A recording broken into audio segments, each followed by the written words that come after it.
Hey everybody, it's Durger time. Thank you for joining me once again for another episode of All Elite Wrestling New Era, where we're trying to take AEW into a new direction, into a new era, trying to complete our challenges and maintain that momentum. Unfortunately, the momentum of regular releases was a bit halted due to some technical errors. I had filmed an entire episode of Full Gear last, I want to say, like a Thursday ago. Maybe Saturday. Actually, it was a Saturday, last Saturday. And had it ready to go up, go into the system, files corrupted, the video recordings corrupted, the TEW files corrupted, no idea what it has. I had to revert to a backup. Thankfully, I usually back up about once a month in-game and save. I might do that a little bit more now. And had a whole host of problems all the course of this week, just trying to get it to revert back to the Sunday. It was a nightmare. It really was. I thought I was going to have to redo an entire month's worth of saves to get to this point. Thankfully, didn't have to do that. But I'm a little Bambi-legged right now because I don't know if this is even going to work. I probably filmed like at night for like an hour and a half, just getting things ready, and then to get it all corrupted, I was ready to like throw my laptop right across into the wall. Thankfully, I didn't do that. Thankfully, we managed to salvage this. Unfortunately, though, it means that there was a delay. You're going to see this probably right before or right after Full Gear. I don't know when this video is going to go up. But it was not my intention. I kind of wanted this out a little bit sooner than that. Anyways, it was very unfortunate. But we are here. We're ready. We can redo it. We have the power. We have the technology. Hangman Page is back. Angelico is injured. We expect nothing less at this point. He's a torn Achilles. Not a big deal. What do we have to do? Well, in addition to try to book the best Full Gear that we can, we still have these two objectives. We have to have a 60 or higher in the split tag team storyline. Yeah, we're struggling there.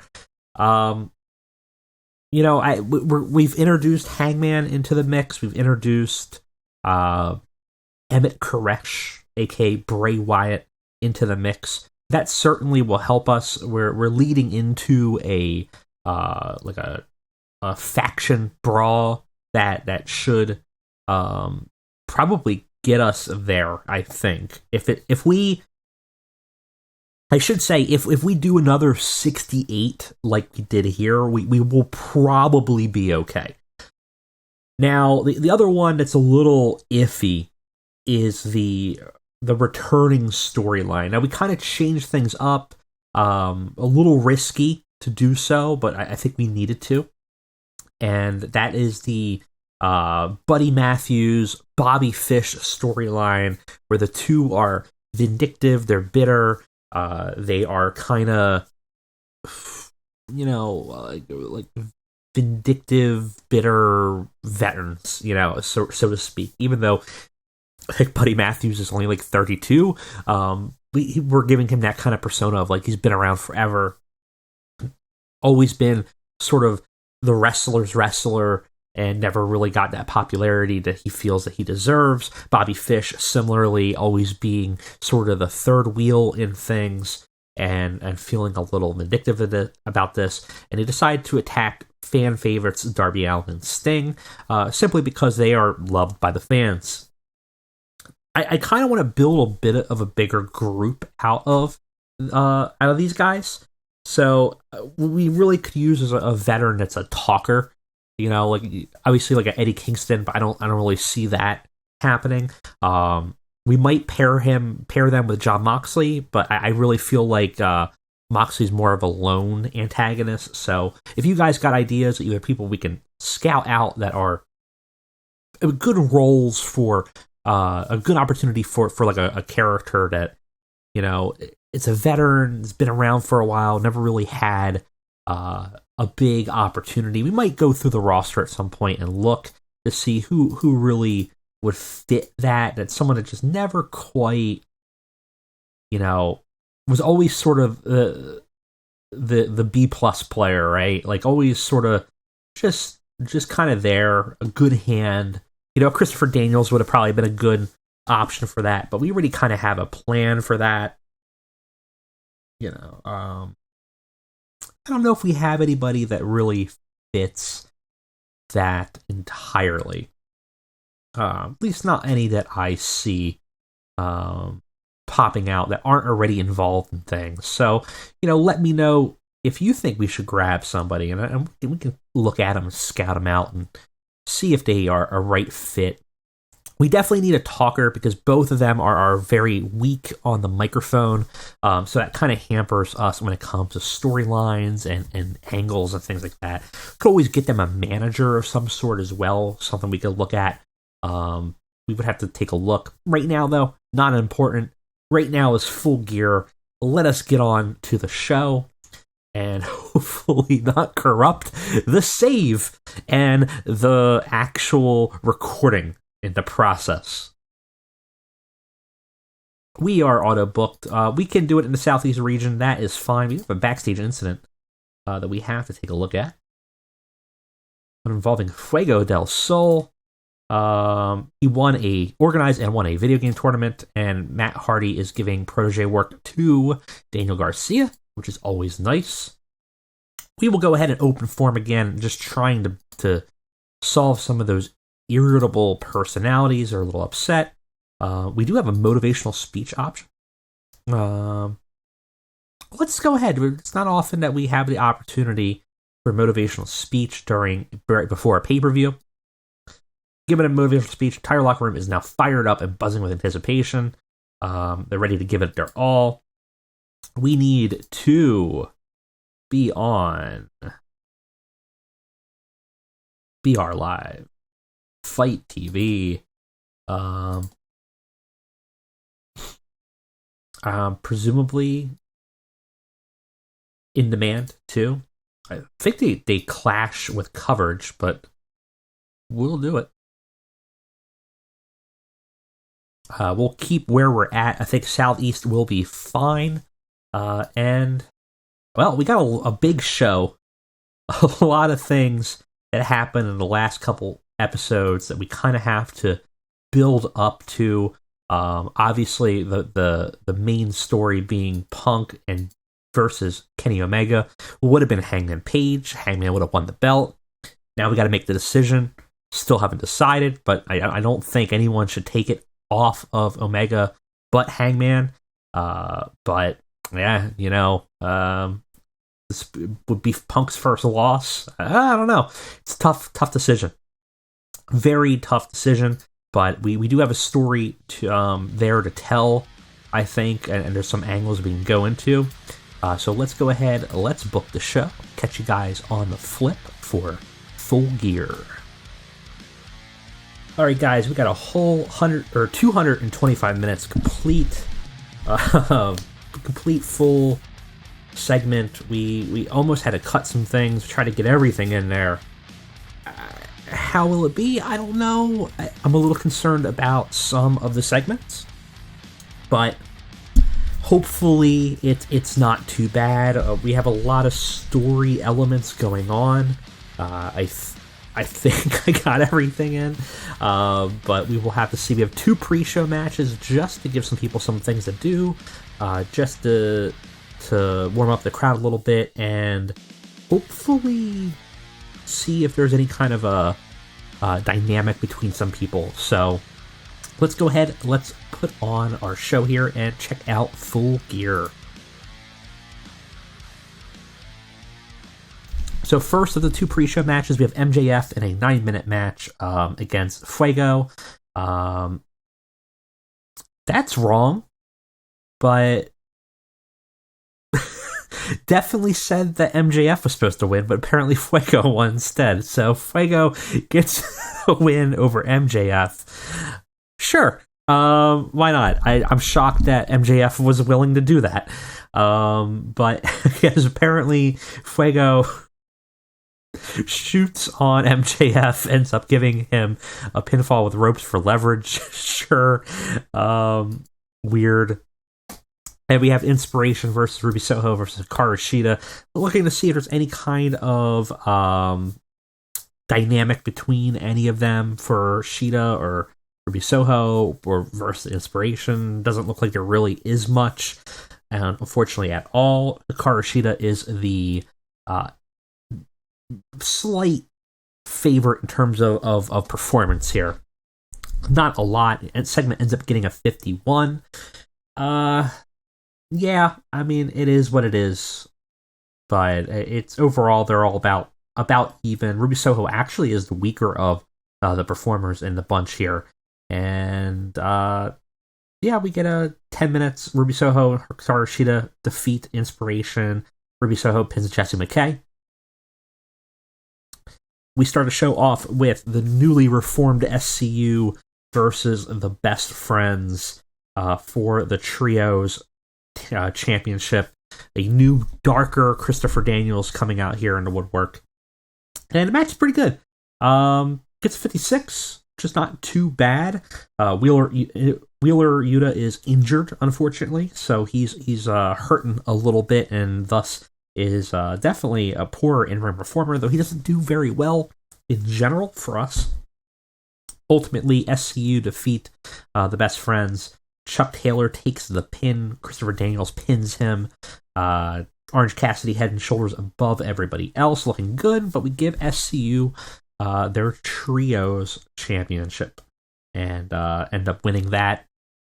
But I think if Trent was part of the Best Friends, I would have done more with the Trios, but Wheeler Yuta's in-ring performance, then his injury, really limited what we could do, so we'll give it to SCU, who are a little bit more well-rounded, to become kind of guardians of the lower mid-card here for the Trios title.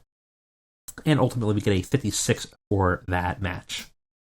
Afterwards, Daniels got busted open in the match. Well, not busted open, but he cut himself, and he ends up taking that blood on his forehead and then putting it as like a handprint on the Trios Championship, kind of symbolizing that sort of darker tone of the blood, the sweat, the tears, the pain that they've built up and how they're going to inflict it upon others. This is a darker, angrier SCU led by a much darker, angrier Christopher Daniels. And we'll hear more from him probably at a later Dynamite segment, though, unfortunately, only does a 49. It could have been a lot better. We have an interesting angle that does very well here. And we do actually boost the Super Smash Brothers Brawl storyline, our feud that we need to get a 60 on. It's kind of a cheaty way to do it because both of them are involved, but we'll go with it. So what happens is Hangman is taping up his arms in the locker room, getting ready for his match. Remember, we have Dark Order versus Fallen Order. Dark Order loses. They have to disband, right? So there's a high stakes here. Emmett comes in with his hands up, sort of this come in peace style approach, sort of like, whoa, buddy. In fact, he says, whoa there, cowboy. And he kind of says that in a mocking way. Hangman says, what do you want? And Koresh slyly says, I've come to offer you something. You have nothing that I want, he says dismissingly, and that leads Koresh to grin menacingly. He says, listen, we both know the truth that for new growth to occur, the old needs to die. You needed to leave the elite to become who you are now. Well, the Dark Order, they haven't been the same since, It's time for them to move on. It's time for them to get better guidance. It's time for you to let them move on.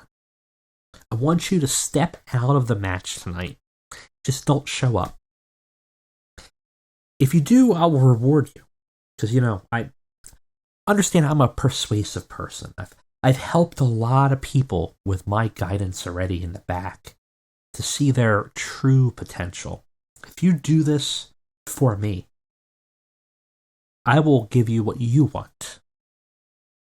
Hangman says, there's nothing that you can offer me. No, there is. I have a lot of favors I can call in. Some people I've really helped turn around. Perhaps a certain, Chicago-made wrestler tonight has an unfortunate accident in the back at the last minute. Perhaps a vacancy fills up in the main event, and they need an immediate replacement tonight. Wow, I can't think of anybody else that would be other than you. Why don't you listen to my offer and let me in, and you'll find that I can make a lot of things possible. Just do what's right tonight. Koresh walks away, and Hangman actually looks completely unsure, tempted. He believes that Koresh has the sway that he claims. Something about him, something about his confidence makes him believe it. And he seems truly tempted at the offer to walk away from the Dark Order tonight and get his title shot in the main event. Gets us 81. Does very well.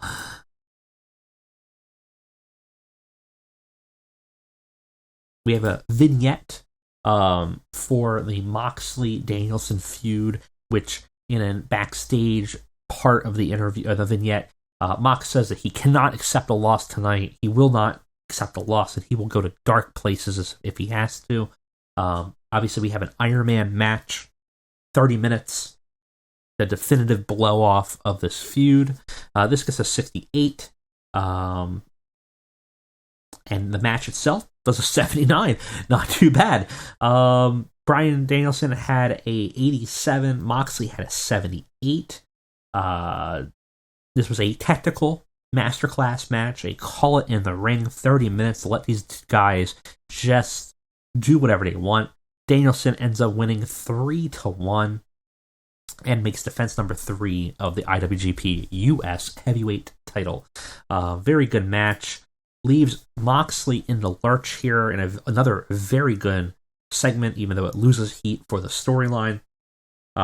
Danielson goes to shake Mox's hand in respect. Moxley brought him to the limit in this match in a lot of different ways, and really put in the test, and Danielson has a lot of respect for it and wants to show it. It's a very sincere show of gratitude and respect. Moxley, though, is completely beside himself after his loss. He's so fearful of being replaced, right? Being pushed aside, that he can't just accept that Danielson is the better wrestler. He pushes him away and storms out of the ring, leaving Moxley probably in a very, very dark frame of mind. We'll have to see where that leads, but for now, this sort of tension between Danielson and Moxley seems to be not necessarily cleared, but definitely now set aside. Moxley cannot, in good conscience, continue. He has to now lash out somewhere else. He has to find a way to feel relevant, and that desperation will lead him somewhere. We'll just have to find out where that will be. Segment is a 72. Very good. We have La Familia, Andrade, Pentagon, and Rush versus Eddie Kingston and Proud and Powerful, the LAX revival here. It's a 17-minute match. Familia do defeat the unofficial LAX. Andrade pins Eddie Kingston. Overall, the match is a little long for its given aim, unfortunately. It is a wild, brutal match. Andrade does end up defeating everyone. Andrade has surprisingly the highest performance here. I would have thought Pentagon would have. But they're all very evenly matched in this. We get a 60, which is about as much as we could expect from this match itself. But Eddie's crew gets a loss. Andrade and the family looking very strong. And afterwards, of course, we have Andrade and Ric Flair pointing that out. Andrade and Ric Flair go back and forth on the mic here, and Andrade says that La Familia is unstoppable, and there's only one next destination, one crowning achievement that needs to be gotten, and that will be the AEW World Title. And it doesn't matter if it's CM Punk, it doesn't matter if it's Kenny Omega, it will soon be Andrade El Idolos. Andrade does very well with the crowd, gets a 74. Very, very good segment. A very weird match. Controversial. I think I'll get heat for this match because it is maybe uncalled for, but we have the School, this bitter, angry Buddy Matthews, bitter, angry Bobby Fish versus Sting and Darby Allin. They previously injured Sting in a segment that started this event. Darby Allin is a up-and-coming star, arguably a top star of the company, and the School takes them to School, end up defeating and pinning Sting after Buddy Matthews gives him a silver bullet. Bobby Fish actually the weak link in this match. Buddy Matthews did very good with a 63. Darby Allin had a 76. Sting, of course, has a very strong 68. We continue the storyline. We build some heat. This is the one we wanted to get heat for.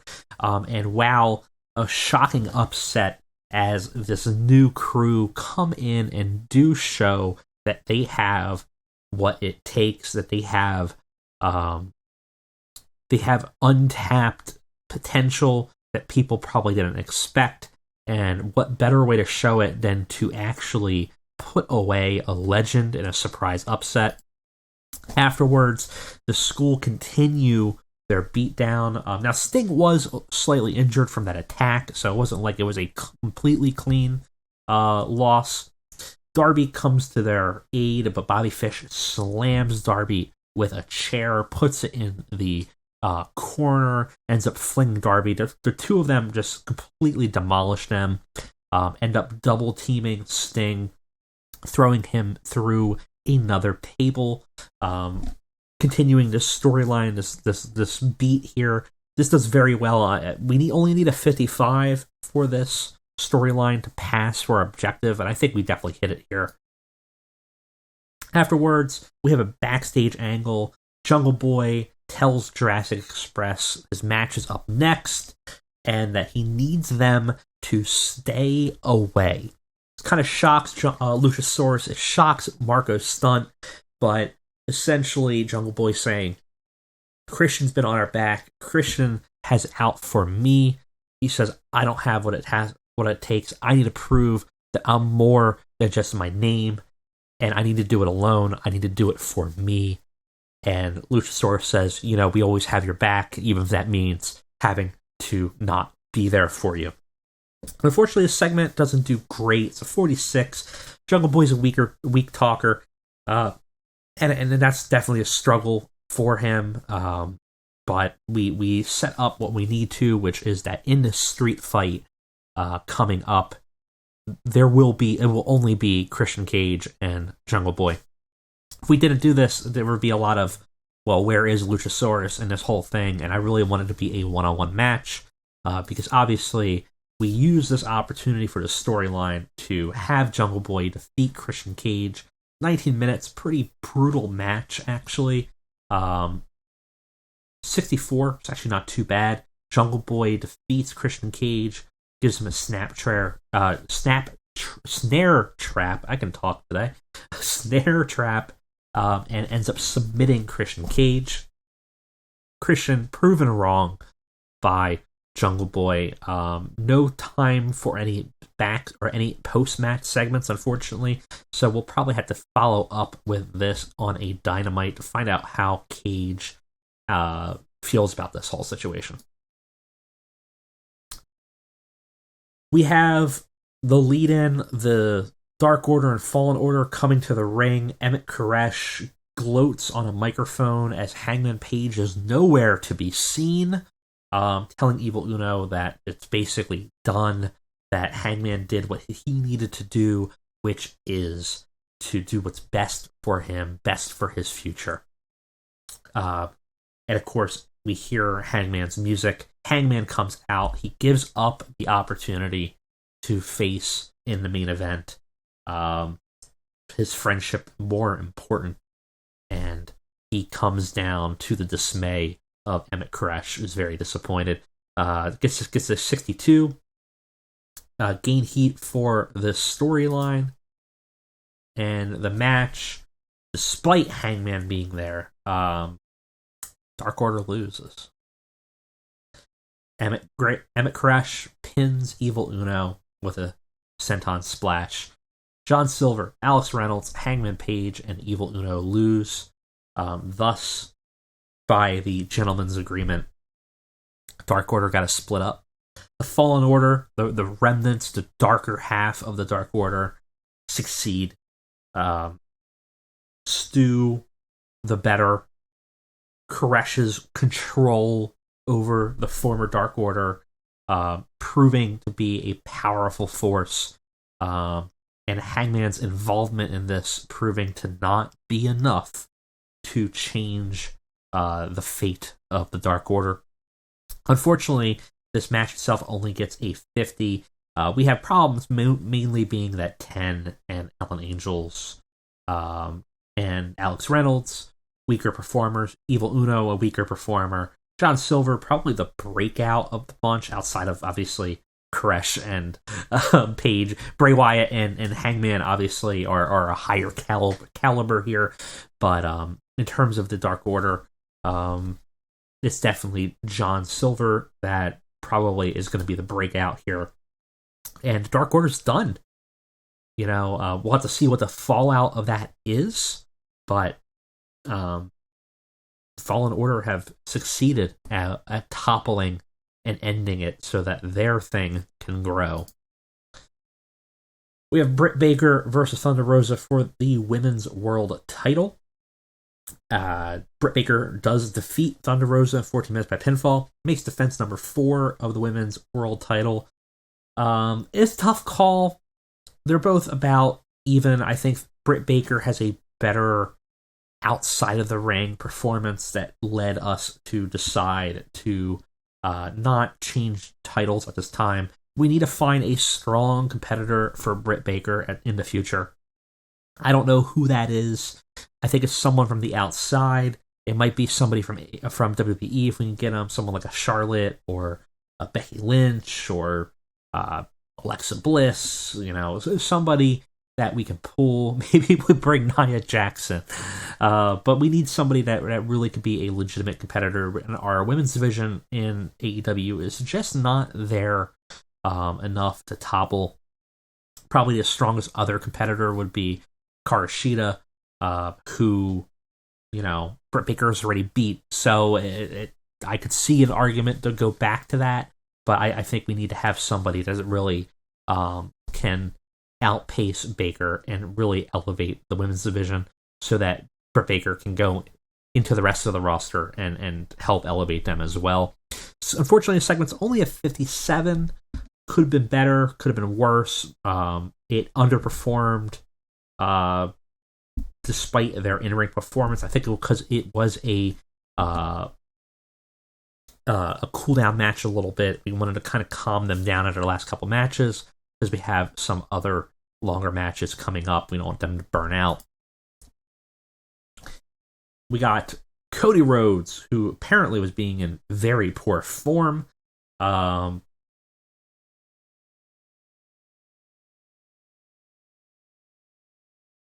We have...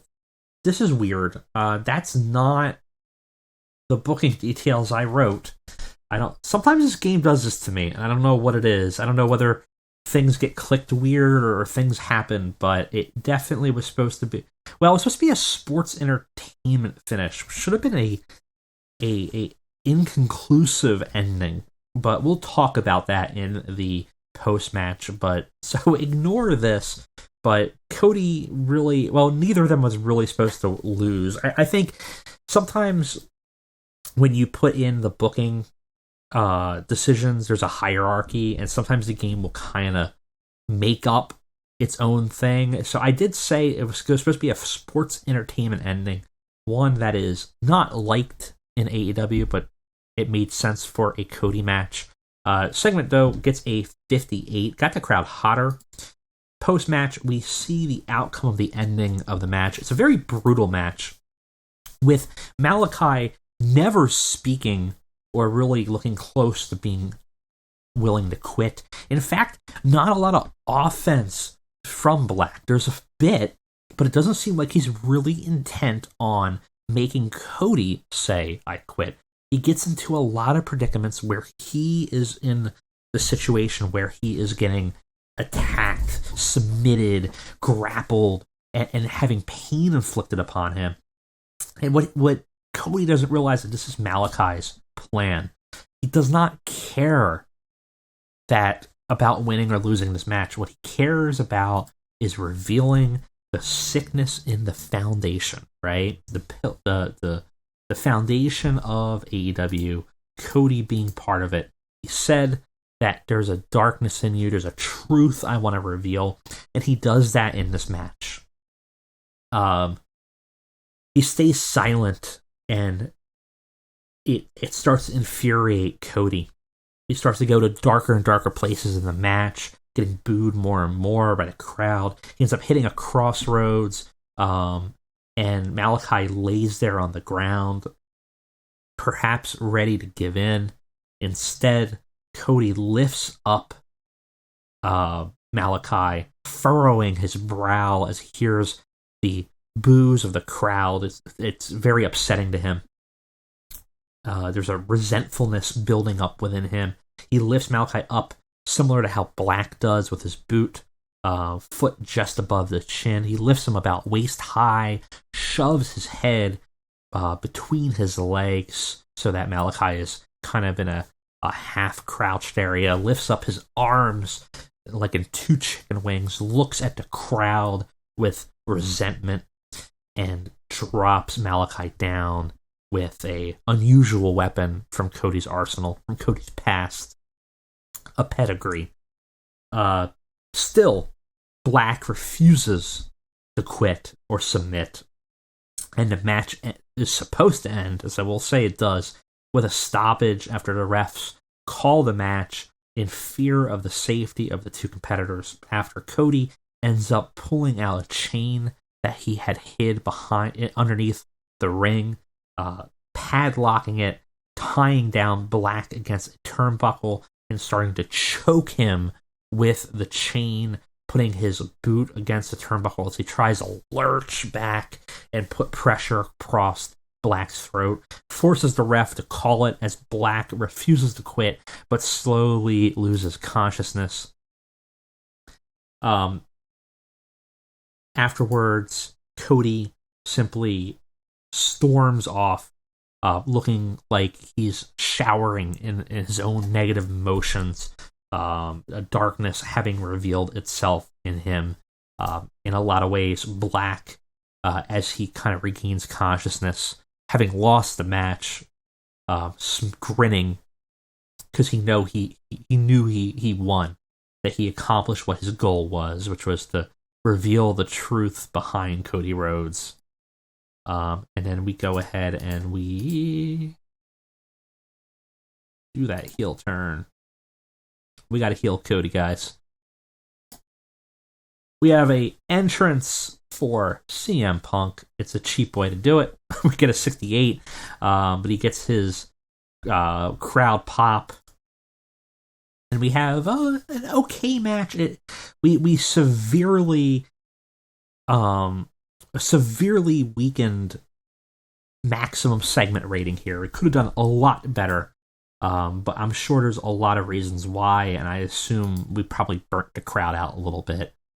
Kenny Omega does defeat CM Punk with a one-winged angel after interference from Don Callis. Makes defense number 8 of the world title Afterwards, we have a bit of a breakdown of the ending of the match.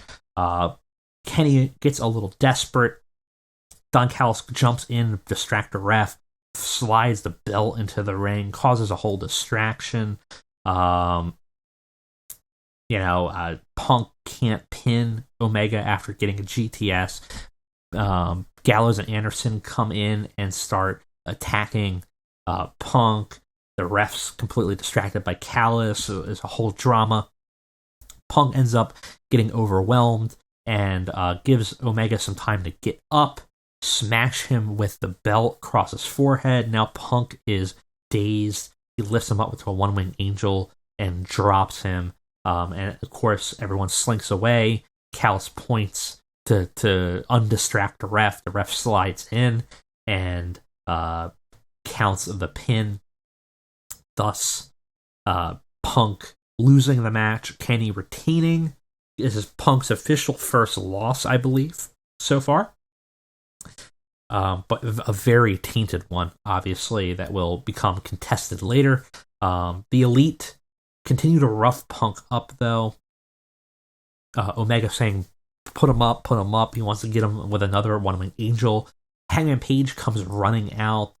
Still a little worse for wear after his match earlier today.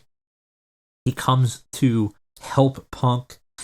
He ends up pushing out the Elite, getting Gallows and Anderson out of there, and squaring off with Omega. Punk ends up squaring off with Page, and all three of them look pretty pissed off in the ring. We know Punk and Page have a little bit of animosity. There's a little bit of jealousy, perhaps, with Punk, and he does not see Hangman interfering as a sign of good faith. He probably sees it as him trying to steal the spotlight. So the three of them end up in a position where all three are kind of in different corners, standing off, very tense, ready to pounce, before Omega is the first to slink away, leaving Punk and Page to square off and stare into each other's face. Some words are exchanged and we can't hear it before Punk ends up leaving the ring as well and leaving Hangman alone. Hangman fails to obviously get a title shot here. He could have potentially, if Emmett Koresh was not lying, could have been in this match. Maybe things would have been different, but now he seems to have animosity on all sides, and all three of them are at each other's throats. This does very well. Ends the show with an 82. We need a 65, and we get it with a 70. So we actually gain a momentum chip for this. Very good. I'm going to... Can I talk to myself? Damn, I can't. I was going to yell at myself. Tell Kenny that they're awesome. Tell Jungle Boy that they're awesome. Nobody else did anything bad. Praise for a great performance. I like to always give the positive.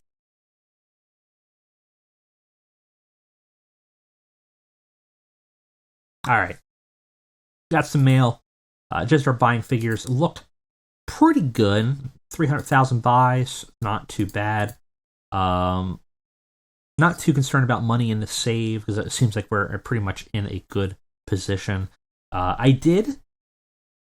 You will find, unless it erased itself, which is always possible with this corruption drama, that a lot of the people that have left WWE. So I believe that's mostly everybody. There's some NXT people as well. So we have some potential ability to get some talent here if there's anybody we might want. I also have to update some contracts based on some new things coming out for some potential future signings. So we definitely have some options ahead of us. What I'm concerned about is we have one more Dynamite, one more Rampage before these objectives have to be completed. Let us see how we're doing. 59 for Bitter and Vindictive, which is enough. We only needed a 55 for that. And 54 for this one. So we're probably going to complete one. I don't see us completing this one. I could cheat, do another Hangman segment. I'm not going to do that. Emmett will be involved, but we're definitely going to have a breakup on Dynamite. But will it be enough? I don't know. I have to do a count on how many chips we have left. It's a little hard to see down there because there's a chip in front of it, but there's, I think, 6 chips left. So we might be okay, but if not, we're going to have to spin the Cody wheel soon as we lose a round of momentum chips and have to have another objective out there, which is going to make it even harder. But we'll also have to fill these other 2 objectives, so keep a lookout for that. So that was it. That was Full Gear in the bag. A pretty good show. I'm pretty happy with that, how that came out. And now we have the opportunity to build up towards, I'm assuming would be Winter is Coming. And hopefully give Hangman the belt and kind of end that off. Presumably, when this comes out, Hangman will probably already be the real-life AEW champion. So that'll be fun to see. But in terms of our game, we're not there yet. Thank you guys for joining me, and I'll see you next time.